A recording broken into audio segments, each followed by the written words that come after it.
Hello and welcome to Star Wars Real Talk.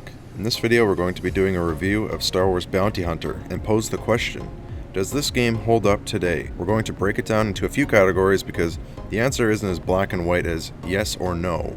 Let's start with the gameplay. The camera is just horrible. Your left toggle stick moves Jango and the camera at the same time. It takes some getting used to at first and then it's not so bad. But man, the deaths I had in this game because of the camera are very high. The right toggle stick also moves the camera, but it's just a cinematic 360 pan around Jango, so it's not very helpful. It trips you up a lot as you're getting used to it. If you can get used to the camera and get used to how Jango handles, it does feel very smooth and clean to play. Again, once you get used to it. Jango dual wields his iconic blaster pistols in this game.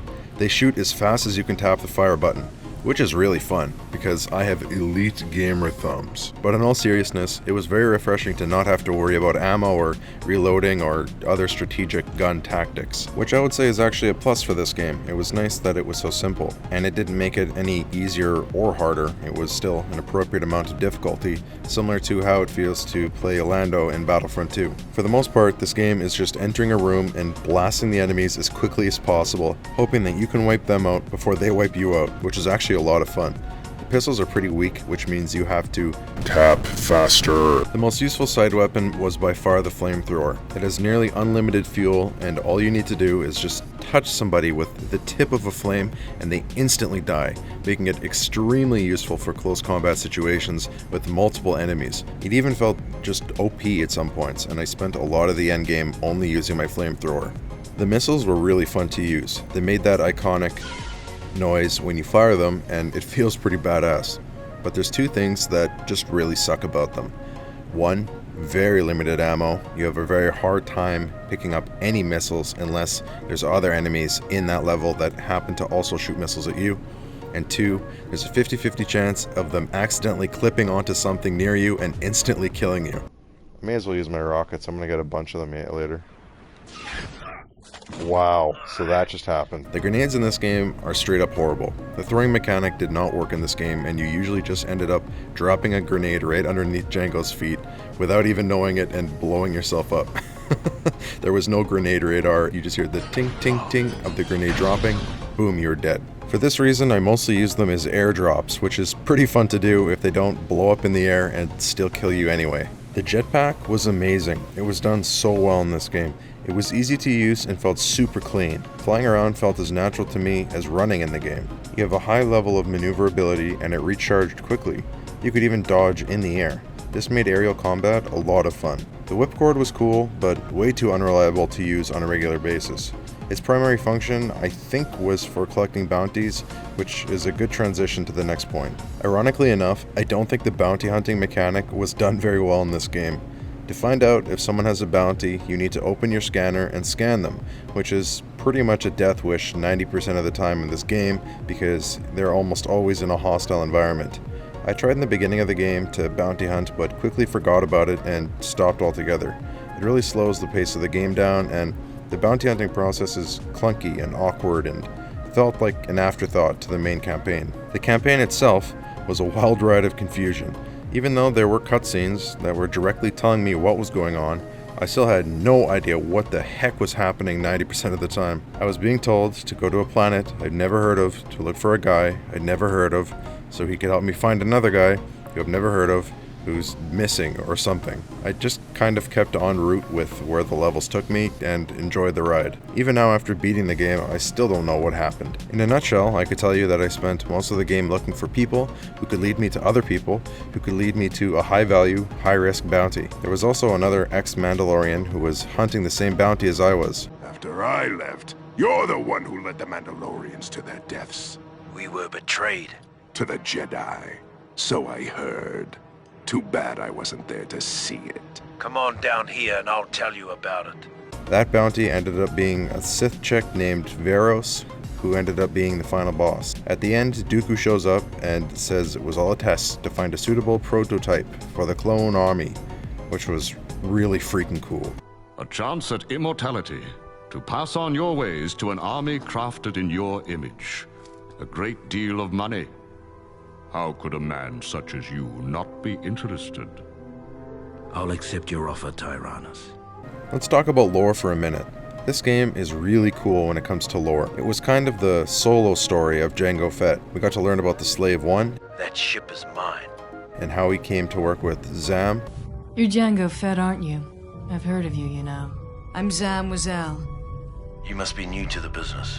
Why? Because you haven't heard of me? Jango's working relationship with Jabba, about the Death Stick operation, which was a bigger crisis to the galaxy than I had any idea of, and of course, how he was connected to Dooku in the first place. The lore in this game is fantastic, and I enjoyed every little piece of it. Jango was also done really well in this game. He looked really good, and when I was playing the game, I felt as though I was Jango Fett, which is pretty impressive for the era of PlayStation 2 and GameCube. His voice lines were done with absolute perfection. He was actually voiced by the real Jango Fett, aka Tamara Morrison, and I could listen to that guy talk forever. Don't write me off until you watch me die, face to face. You've come to the right place for a burial. You first. I was often not even paying attention to the cutscene or what exactly it was he was actually saying. I was just watching his mannerisms and how expressive they were able to make him look with his helmet on. Every single word that came out of Jango's mouth was liquid gold in this game. It was just, I can't stress enough how awesome they did Jango in this game. It was done really well. I'm taking first with me, Over my dead body. if you insist. Jango had his classic, confident, yet cocky charisma in this game. May the best man win. I am the best. Always was. He never backed down or hesitated from conflict, and was quick to crack a joke in a tense situation. Release him! Now! As you wish. No, wait! We're the same, you and I. Now you're just being mean.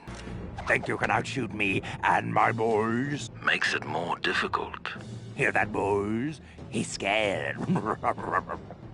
Difficult to decide whether any of you live. Sorry, Jango. I'm getting a lot of interference. Must be the asteroids. Either that or I'm losing my hearing already. Well, you've still got your looks. Oh, you are a smooth one. This is just a side note, but I loved his little work relationship with Roz. The graphics in this game are to be expected of the time it was released. Even so, I never felt annoyed or distracted by them. You quickly forget about them when you get into the gameplay. I also kind of appreciated the simplicity of the environment. Unlike today's games where you have to spend 10 minutes in each room looking at all the little details and scanning the room tirelessly to find an opening and where you have to go next, and just afraid that you're gonna miss some little detail that's important to the story or the setting. This game didn't have a lot of detail, but it was very atmospheric, and you felt in the Star Wars universe while you were playing. Despite the graphics, the aesthetic in this game was surprisingly good. No matter where I was, the game did a great job creating that atmosphere. It made me feel like I was really there. Also, I just want to say, this is just kind of a side note, but the lip syncing animation in this game was incredibly done. Like, for its time, I was very surprised that they had defined faces with features that were rendered as well as they could have been at the time, but the lip syncing with the voice acting was just really well done.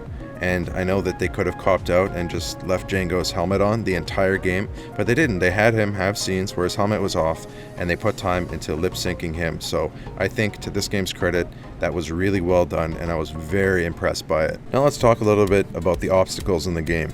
The enemies were all fairly easy to kill. The game compensates by sending in waves and waves of them to try to overwhelm you. Either that, or they would strategically place snipers in hard-to-reach areas. They were pretty unimaginative when it came to enemies in this game. They reused the same enemies in almost every single level. It's fine, it just made it a bit dull killing the same enemies over and over and over in the exact same way. It seems like in some areas they didn't know how to increase the difficulty, so they just added more and more players. They just send them to you in waves. Also, the rocket launcher enemies were horrendously overpowered. They just shot rocket after rocket after rocket, and every time they shot a rocket, the game would lag massively, making it incredibly hard to dodge. If you got hit, it was almost certain death. If the massive damage you take from the rocket doesn't kill you, it either launched you off an edge, or Jango's slow-ass knockback animation kills you because they don't wait for you to get up, and you're not safe during your get-up animation. They just keep blasting you with rockets while you're down. The rocket enemies almost made me rage quit this game entirely. Oh my gosh, that missile. Oh my gosh, dude, my back is for sure broken. That's so ruthless. They just stockpile those freaking missiles on me. They've all got rocket launchers! I'm dead. I found the bosses pretty easy in this game. They were usually just giant bullet sponges. And that's not a complaint either. I enjoyed the simplicity of them. The game had enough challenges as it was just getting to the bosses. You only have 5 lives per level. If you lose them all, you have to start the whole level over. And one level can take 30 to 60 minutes to complete. Yikes. Okay, I gotta deal with these rocket guys. But I do have... Oh man, this is insane. I do have a feeling that they're gonna respawn though. Okay, if I hit restart level, will it redo the whole thing? Or just this section? Really, the whole level, right from the beginning. It doesn't matter how far into the level you were, or how many checkpoints you had, it was just game over. Start all over. So, it could be incredibly frustrating just trying to keep alive long enough to make it to the end of the level. If the bosses were harder than they were, the game may have almost been too difficult. At least, that was my experience. Let's talk about level design. For the most part, you just follow the route the game sets for you, and you kill everyone in the way. That was fine. I didn't even mind being railroaded the whole game. But the platforming challenges were just horrible. Small platforms were too intricately placed for the clunky camera to work with. I died 90% of the time to just bad platforming challenges.